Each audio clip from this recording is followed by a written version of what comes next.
I want to talk about a book that came out yesterday. It's called One Day Everyone Will Have Always Been Against This by Omar El-Akkad. If you consider yourself a Democrat or you consider yourself left at all, I think you need to read this book. It's so important. He is a Canadian Egyptian journalist, and the book itself is actually about Palestine and the genocide going on there. And it really sort of talks about this idealized view of the West that he had as an immigrant, where he thought that it was a land of freedom and justice, and how he's realized since the genocide has started how so much of American democratic rhetoric and American leftist policies are really just as bad for Palestinians as the right, because they have all of these like fluffy things they say, putting the watermelon in their bios to make themselves feel morally righteous and all these different things, while still supporting a president and an administration that was bombing them just as much as the Republicans will. And so really it's sort of this loss of idealism, this cognitive dissonance between what one believes is true versus the reality of what has happened and what is happening.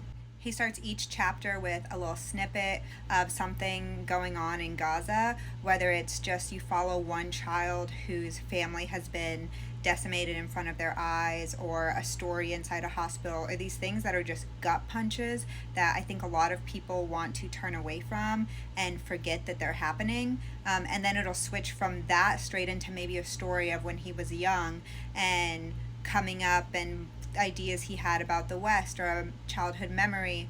And then it jumps forward to his journalist days and then jumps back to Gaza. And so you're really sort of following him as he creates these ideas, as he grows into a man, as he begins that cognitive dissonance and disassociation between what is real and what was hoped for, and then into the reality of what's going on in Gaza today. He also talks a lot about both sidesism and how people say that it's a complicated topic in America, and compares it to the Holocaust, and how during the Holocaust actually a lot of people in Europe, just your random citizens, were okay with everything that was going on because they didn't really care about Jewish people at all.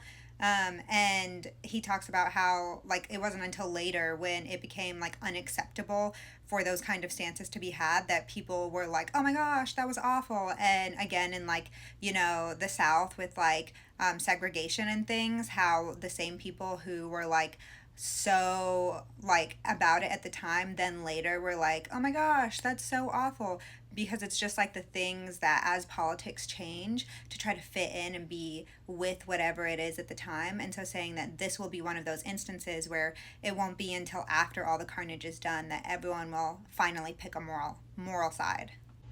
I think this book is a challenge. I think it's a call to arms. I think it's essential reading that everyone who says that they are sympathetic to the Palestinian cause needs to read.